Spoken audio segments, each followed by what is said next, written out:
은혜와 사랑이 풍성하신 주요 하나님,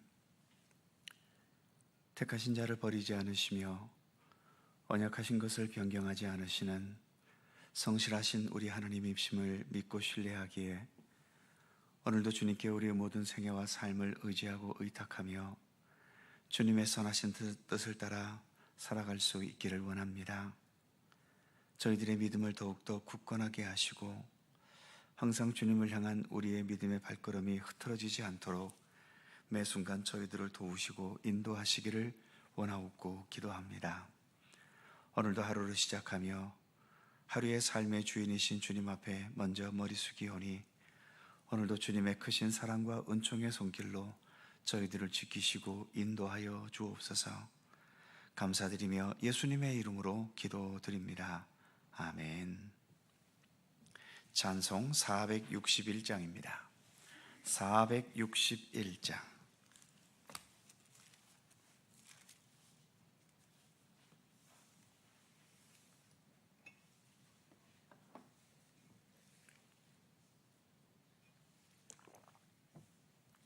(461장) 함께 찬송합니다. 십자가를 질 수 있나 주가 물어보실 때 죽기까지 따르오리 성도 대답하였다.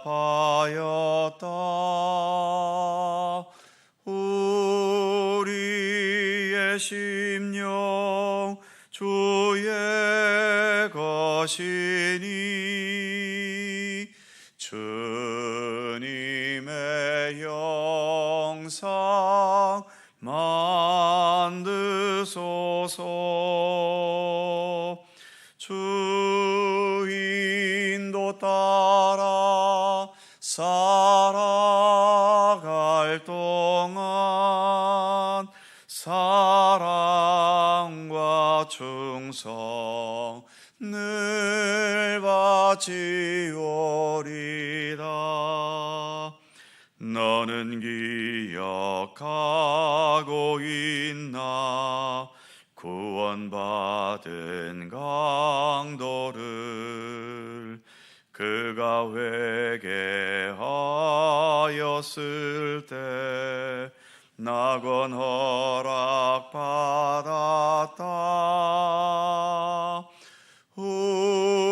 우리의 심령 주의 것이니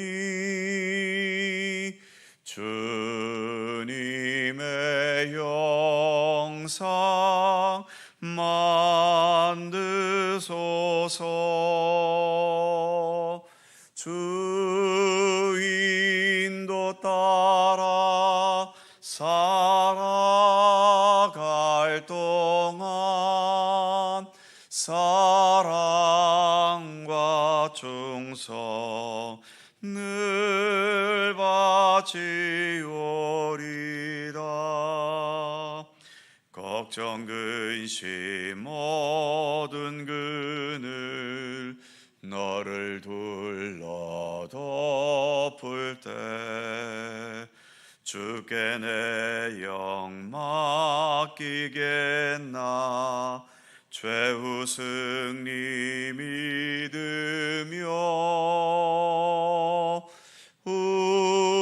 우리의 심령 주의 것이니 주님의 영상 만드소서. 주인도 따라 살아갈 동안 사랑과 충성 늘 바치오리다. 이런 일 다 할 수 있나 주가 물어보실 때 용감한 자 바울처럼 선뜻 대답하리라.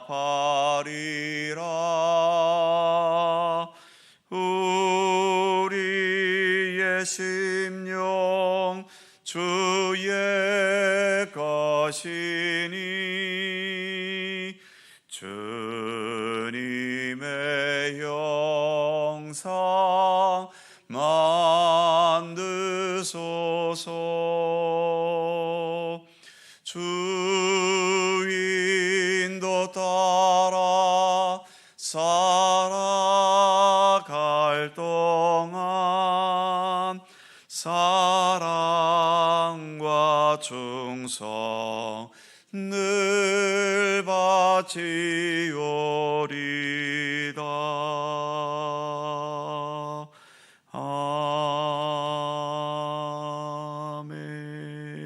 아멘.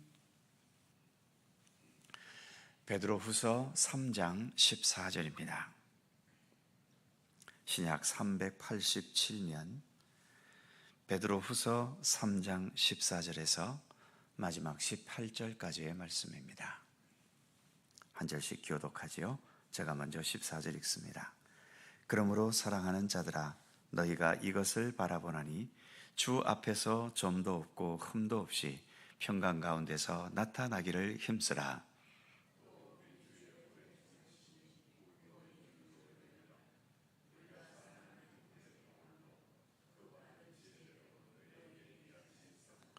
또 그 모든 편지에도 이런 일에 관하여 말하였으되 그 중에 알기 어려운 것이 더러 있으니 무식한 자들과 굳세지 못한 자들이 다른 성경과 같이 그것도 억지로 풀다가 스스로 멸망에 이르느니라.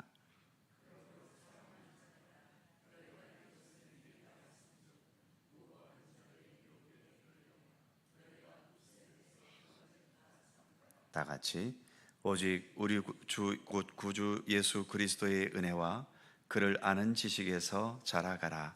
영광이 이제와 영원의 날까지 그에게 있을지어다. 아멘. 이제 베드로후서의 마지막 부분입니다.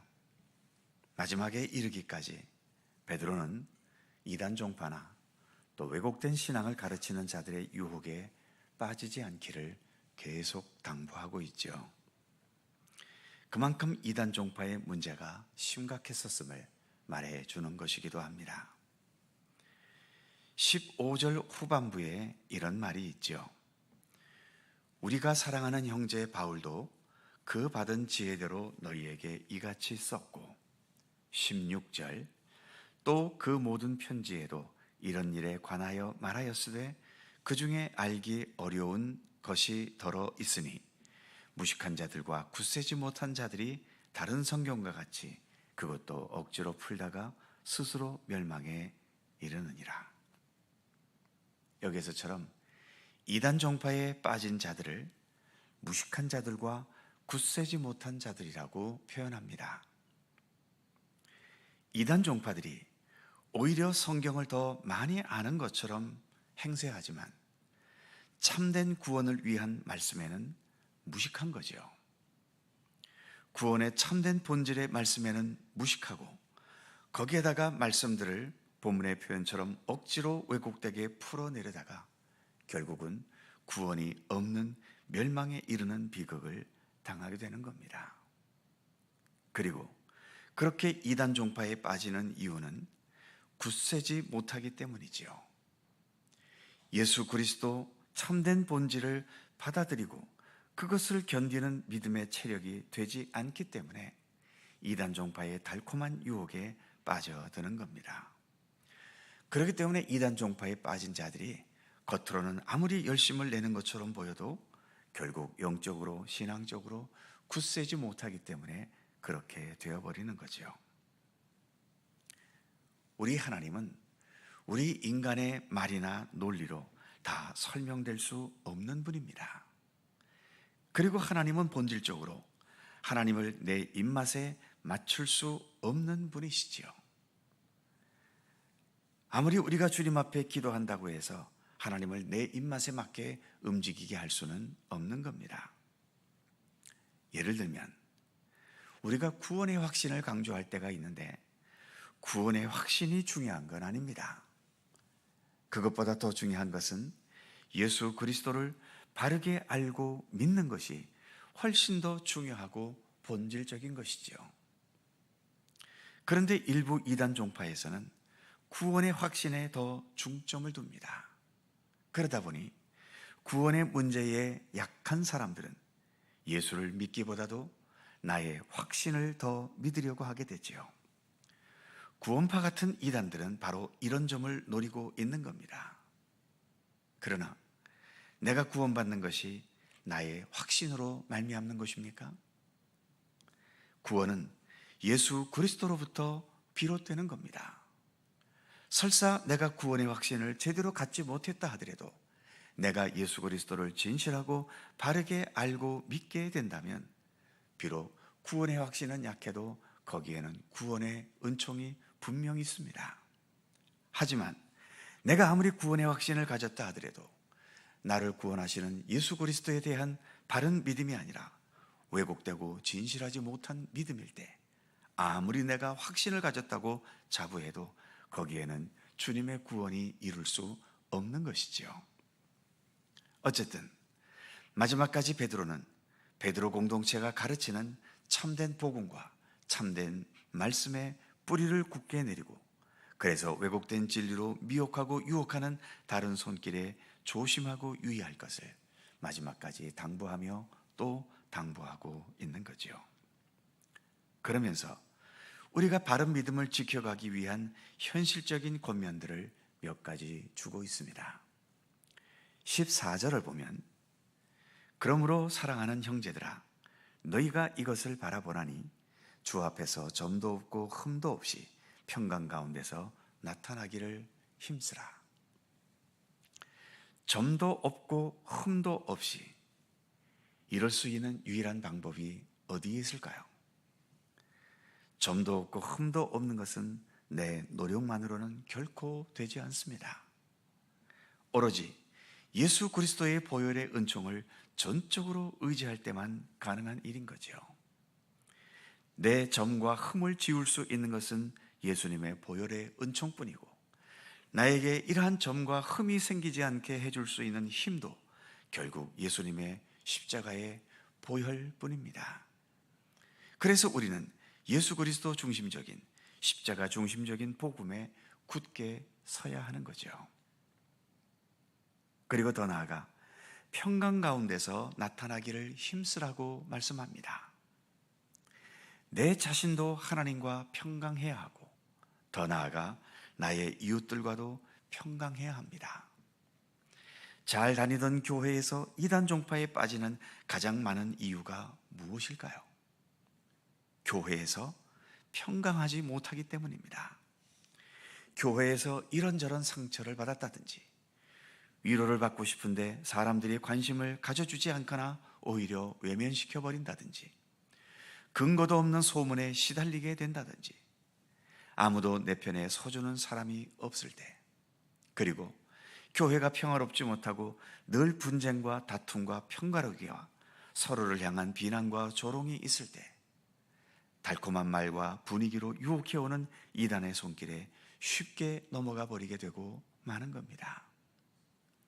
그래서 교회는 평강을 위해 힘써야 하는 겁니다. 본문의 말씀처럼 평강 가운데서 나타나기를 힘써야 하는 거죠. 다툼을 버려야 하고 고린도 교회에서처럼 이 파와 저 파가 갈라져 서로 비난하고 다투고 왕따시켜버리는 행동들도 없어야 합니다.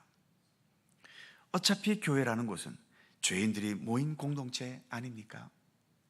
저도 죄인이고 여러분 모두도 주님 앞에서는 다 죄인입니다. 어차피 죄인들이 모인 공동체인데 잘나면 얼마나 잘났고 내가 옳으면 얼마나 더 옳겠습니까?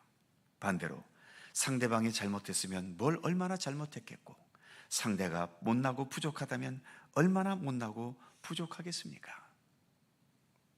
주기도문에 우리가 우리에게 잘못한 사람을 용서하여 준 것 같이 우리의 죄를 용서하여 주시고 예수님께서 이 기도를 하라고 가르치신 이유는 무엇일까요? 잘못은 오로지 상대에게만 있고 나에게는 없다고 생각하는 사람들이 많기 때문에 나에게 잘못한 그 사람만 나쁜 것이 아니라 나도 그 사람만큼이나 잘못된 존재라는 것을 인식하라는 차원에서 들어간 기도문이기도 하지요. 그래서 교회는 모두가 하나님 앞에서 부족한 존재들임을 인식하면서 서로의 부족함을 용납하고 감싸주고, 그래서 평화롭고 하나가 되는 공동체가 되기를 힘쓰는 곳이 되어야 합니다. 이것이 오늘 베드로후서 본문에서 우리에게 주시는 중요한 교훈인 거죠. 베드로도 베드로후서를 끝내면서 이처럼 평강을 위해 힘쓸 것을 부탁하고 있습니다. 이제 18절 마지막에서 마지막 인사를 전합니다. 오직 우리 주 곧 구주 예수 그리스도의 은혜와 그를 아는 지식에서 자라가라. 영광이 이제와 영원한 날까지 그에게 있을지어다. 마지막 인사를 하면서까지 그의 성도들이 이단과 왜곡된 신앙에 빠지지 않도록 예수 그리스도의 은혜와 그를 아는 지식에서 자라가라고 권면하고 또 부탁합니다. 이제 베드로후서를 끝내면서 예수님을 더 바르고 온전히 배워가야겠다는 의지를 다지신다면, 그래서 내가 왜곡되거나 바르지 못한 믿음이 아니라 참된 진리와 하나님의 뜻에 합당한 믿음의 사람으로 살겠다는 의지를 새롭게 할 수 있다면, 베드로후서의 내용은 다 잊었다 하더라도 베드로후서를 읽어간 열매는 분명히 있다고 할 수 있습니다. 기도하겠습니다. 거룩하신 하나님, 베드로후서 마지막 부분까지 이처럼 예수 그리스도 안에서 올바로 자라가고 왜곡되고 잘못된, 그리고 여러 가지 미혹과 유혹의 함정으로 우리를 꿰어내는 그러한 이단 종파들의 유혹에 넘어가지 않기를 마지막까지 권면하고 바라는 내용을 우리가 함께 살펴보았습니다. 하나님, 우리가 믿음의 길을 걸어가는 것, 열심을 다해 열정적으로 믿음의 길을 걷는 것도 중요하지만 그보다 더 중요한 것은 바르게 믿고 바르게 알고 바르게 예수님을 따르고 바르게 주님과 함께 동행하는 그 온전한 믿음의 삶이 얼마나 더 중요한 것인지를 베드로는 베드로후서 전체를 통해서 우리에게 교훈해 주었습니다. 하나님 아버지, 오늘도 우리가 믿음의 길을 걸어가면서 내 입맛에 맞고 내 생각과 일치되는 것에만 열정적으로 뛰어드는 그렇게 편견과 왜곡된 모습을 지닌 믿음이 되지 않게 하시고, 내 입맛에 맞던 입맛에 맞지 않던, 내게 즐거움이 되던 아니면 내게 고민거리와 또 여러 가지 많은 믿음의 과제를 안겨주는 것이든 그러한 것에 얽매임 없이 더 우리 주님의 말씀과 교훈을 바르게 따르고 예수 그리스도를 향한 더 진실하고 온전한 믿음의 바탕에 설 수 있게 되도록 우리를 이끌어 주시기를 원하옵고 기도합니다. 좀 더 열심을 다해 예수님을 배우게 하시고 예수님을 생각하게 하시고 예수님을 묵상하게 하시고 예수님의 삶을 돌이켜보게 하시고, 그래서 나의 모든 삶이 더 예수 그리스도 중심으로 예수 그리스도와 함께 건강하게 살아가는 우리들의 삶이 되도록 언제나 우리를 지키시고 이끌어 주시기를 간절히 빌고 원합니다. 특별히 저희들로 하여금 이처럼 새벽을 밝히며 말씀을 묵상하고 기도하는 기도의 백성으로, 말씀의 백성으로 삼아 주셨사오니 이 시간을 더 소중히 여기며 더 최선을 다하여 말씀과 기도와 더불어 살아가는 우리들의 삶이 되도록 인도하여 주시옵소서. 오늘도 주님 앞에 나와 기도하게 하셨사오니 간구하며 기도하는 모든 기도의 제목들을 하나님 기억해 주시고 주님의 사랑과 은혜의 섭리 속에 응답되고 이루어지도록 함께하여 주옵소서.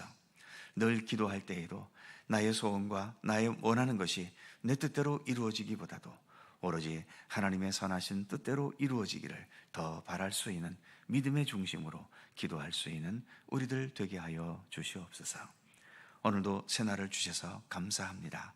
주님과 동행하는 귀한 날이 되게 하시고 또 내일 주일을 잘 준비하며 내일 주님 앞에 드리는 모든 예배가 더 은혜 가운데, 그리고 우리 하나님과 동행하는 아름다운 예배가 되도록 인도해 주시옵소서. 감사와 찬양을 주께 돌리오며 우리 구주 예수 그리스도의 이름으로 기도하옵나이다. 아멘.